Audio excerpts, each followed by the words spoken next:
안녕하십니까 여러분, 유산호입니다. 여러분들에게 오늘은 달러가 단기 강세로 갈 수밖에 없는 이유 4가지에 관해서 여러분들과 알아볼 건데요. 첫 번째 이유 먼저 보고 가겠습니다. 첫 번째 이유는 여러분들 미국 고용이 너무 좋습니다. 지금 예상치에 거의 3배가 나왔어요. 일자리가 일단 54년 만에 최저 실업률이라고 하고요. 예상치가 18만 원절이었어요. 그리고 일자리가 52만 개가 나왔는데 거의 예상치 3배가 나와주면서 사실 월가도 패닉한 상태거든요. 물론 이게 비농업 고용지수라고 해서 원래는 이렇게까지 신빙성이 높은 지수는 아닙니다만, 그럼에도 불구하고 예상치가 3배가 나왔다는 건 일단 지금 고용시장이 너무 좋다는 의미가 되거든요. 그 뜻은 뭐냐? 경기 침체가 올 가능성이 적다는 겁니다. 그러다 보니까 이런 실업률 데이터가 나오고 나서 지금 연준 인사들이 갑자기 나와가지고 얘기를 입을 야부리를 털고 있는데, 뭐라고 털고 있냐면, 야, 지금 경제가 너무 좋은데 예상보다 금리를 더 올려야 될 것 같아. 최종금리 좀 더 가자. 조금 더 긴축을 하자. 경제를 좀 더 쥐어짜자라고 요번에 라파엘 보스틱 총재와 닐 카시카리 총재가 이야기를 열었거든요. 정리를 해보도록 할게요. 결국 달러의 값어치가 오른다는 건 무슨 뜻이냐면, 달러의 공급이 줄어들거나 달러의 수요가 오른다는 뜻입니다. 결국 공급과 수요의 법칙에 따라서 달러의 값어치가 결정이 되는데요. 결국 미국만 경기 침체를 피하고 있다, 고용 호황이다라는 건 달러의 수요가 오른다는 뜻입니다. 왜? 한국이 예전에 IMF 기간일 때 혹은 경기 침체일 때 원화의 값어치가 하락한 거를 기억하시는 분들이 많을 테요. 그 당시에 달러 값어치가 어마어마하게 올라갔었죠. 결국 내 돈의 값어치는 소중하니까 내 돈을 어디에다가 넣을 것인가를 생각을 해봤을 때, 호황인 곳에 놓고 싶잖아. 경기 침체인 곳에 놓고 싶겠어요? 아니면 경제가 잘 나가는 곳에 놓고 싶겠어요? 그렇다 보니까 미국만 고용이 호황일 때는, 경기 침체를 피할 수 있을 때는 달러에 대한 수요가 오르다 보니까 달러의 값어치가 오른다. 이게 첫 번째고요. 두 번째, 미국 경제가 좋다는 건 아까 제가 여러분들에게 연준 위원들의 이야기에 대해서 어떻게 입을 털었는지에 관해서 말씀을 드렸는데, 결국에는 연준이나 파월 입장에서는 정확하게 인플레이션을 확실하게 잡을 수 있게 긴축 더 가자라는 발언을 할 가능성이 높다는 거예요. 인플레이션을 잡기 위해서는 오버 긴축하는 게, 언더 긴축하는 게 낫다고 이미 파월이 이야기한 만큼, 이렇게까지 경제가 호황이라면, 실업률이 오르지 않는다면, 연준의 목적인 2가지 중 하나의 실업률이 오르지 않는다면, 그러면 연준은 인플레이션만 잡으면 된다는 거죠. 그러다 보니까 달러의 공급이 하락할 수 있어요. 이미 안 그래도 M2라고 하는, 어떻게 보면 시장에 존재하는 달러의 흐름이 하락하고 있는데, 거의 한 60년 만에 하락을 하고 있는데, 거기에다가 더 추가적인 하락이 나올 수 있다는 거죠. 자, 그럼 이번엔 달러가 단기 강세로 갈 수밖에 없는 이유 4가지 중 두 번째, 자, 미국과 중국의 사이가 여러분들 갑자기 최악으로 가고 있어요. 간단하게 얘기하면 중국의 스파이 언론이 하필이면 미국의 핵기지 몬타나주가 있는데, 자, 그 몬타나 위를 저 오른쪽에 있는 스파이 언론이 이렇게 올라가다가 지나가다가 미국이 빡친 거야. 그러다 보니까 이걸 어떻게 됐냐? 중국의 이 스파이 언론을 격추를 시킵니다. 빠바밤 하고 격추를 시켰어. 자, 그 다음에 이 스파이 언론을 중국에서는 얘기를 합니다. 야, 니네 미친 거 아니야? 야, 이건 그냥 기상 관측용 번론이야. 그런 풍선을 왜 격추를 시켜라고 항의를 하는데, 자, 미국 입장에서는 빡친 거야. 왜 빡칠 수밖에 없냐면,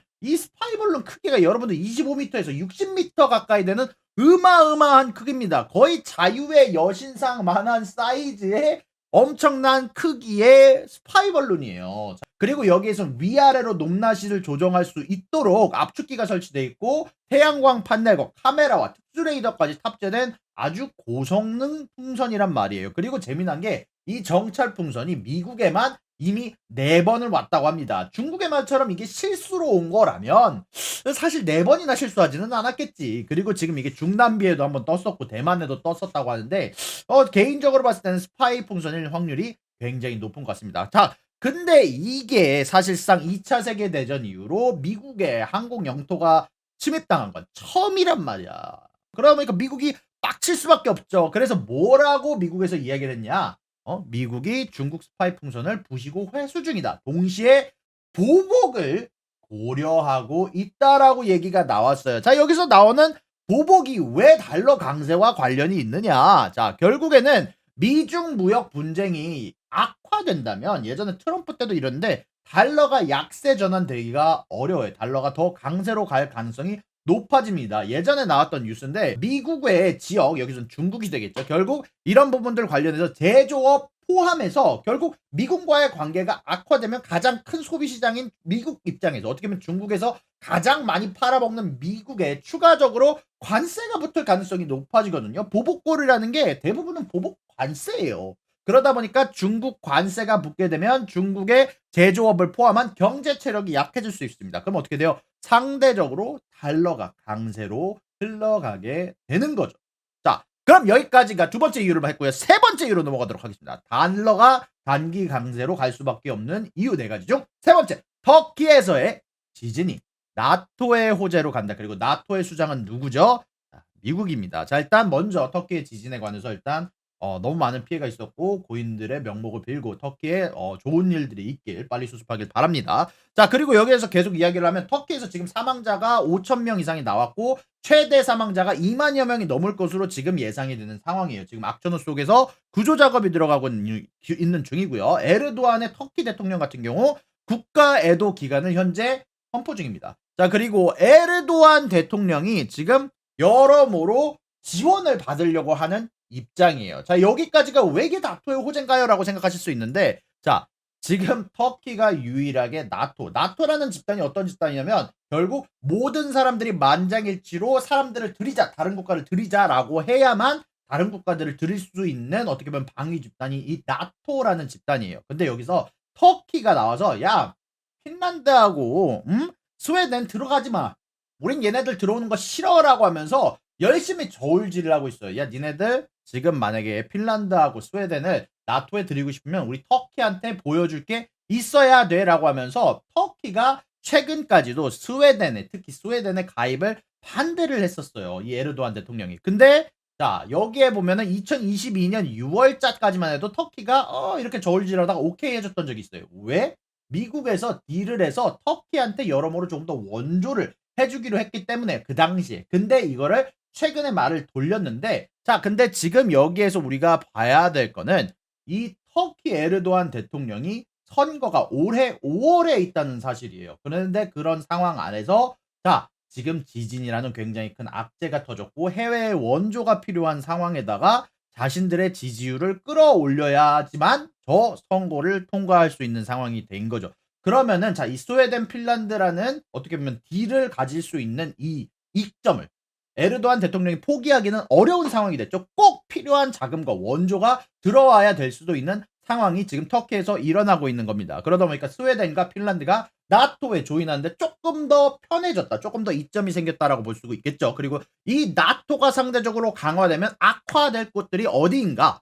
상대적으로 자신들의 값어치가 떨어질 곳이 어디인가라고 본다면 결국에는 중국과 러시아 같은 미국에 반대되는 나라들이 될 가능성이 굉장히 높겠죠. 네. 그러다 보니까 지금 전체적으로 나토의 강화가 미국의 강화, 결국은 달러의 강세로 갈 가능성이 굉장히 높아진 상황이 된 겁니다. 자, 마지막 이유는 자, 일본도 최근에 연은 총재의 일본은행 총재의 위치가 바뀌었는데요. 결국 일본 은행 총재가 바뀌면서 어떤 기조로 갈지 많은 사람들이 귀를 기울이고 있었어요. 근데 일단 단기적으로는 결론이 나왔거든요. 이게 어떤 결론이 났냐면 새 일본은행 총재가 아베노믹스를 계속하겠다. 엔화가 내려가고 있다. 이 뜻은 뭐냐면 일본에서 계속해서 엔화를 풀겠다. 채권을 무제한 매입을 하겠다. 자, 그 뜻은 일본 엔화가 상대적으로 약세로 가고 결국에는 또 다른 기축통화인 엔화가 흔들린다면 결국에는 사람들이 더 투자를 할 곳은 어디가 될까요? 달러가 됩니다. 달러의 수요가 높아지게 되죠. 그리고 중국 같은 경우는 최근에 리오프닝을 하면서 계속해서 양적 완화적인 기조로 가고 있어요. 그리고 중국인들 같은 경우 현재 900조에 달하는 현금 폭탄을 들고 있다는 뉴스를 제가 한번 다뤄드린 적이 있습니다. 그러다 보니까 이 중국인들이 소비를 시작하게 된다면 상대적으로 중국의 돈인 위안화가 전 세계 시장에 풀릴 가능성이 굉장히 높은 거죠. 그렇다면 어떻게 될까요? 엔화와 위안화가 상대적으로 값어치가 떨어지게 된다면 마지막으로 우리가 봐야 될 건 달러. 달러가 이렇게 네 가지 이유로 강세로 갈 가능성이 높아지게 된다는 거죠. 결국 달러가 단기 강세로 갈 수밖에 없는 이유 네 가지는 미국의 고용이 너무 좋고 미국과 중국의 사이가 갑자기 최악으로 가면서 상대적으로 미국 달러의 값어치가 높아질 가능성이 있고 터키에서의 지진이 일어났기 때문에 터키의 에르도안 대통령이 자신의 지지율을 끌어올리기 위해서 나토에 스웨덴과 핀란드의 조인을 합석을 상대적으로 찬성할 가능성이 높아졌고 나토의 호재는 결국 미국의 호재가 되고 러시아와 중국의 악재가 될 가능성이 높으므로 달러의 강세가 갈 가능성이 높겠죠. 마지막으로 또 다른 기축통화인 일본과 어떻게 보면 기축통화를 만들기 위해서 노력 중인 중국의 위안화가 상대적으로 앞으로 단기적으로는 약세로 갈 가능성이 높아지면서 달러가 단기적으로는 강세로 갈 수밖에 없다고 개인적으로는 생각을 하고 있습니다. 여러분들의 의견 꼭 채팅창과 앞으로 라이브에서 알려주길 바라고 코멘트로 달아주시길 바라면서 저는 여기서 마치도록 하겠습니다. 여러분들 감사합니다.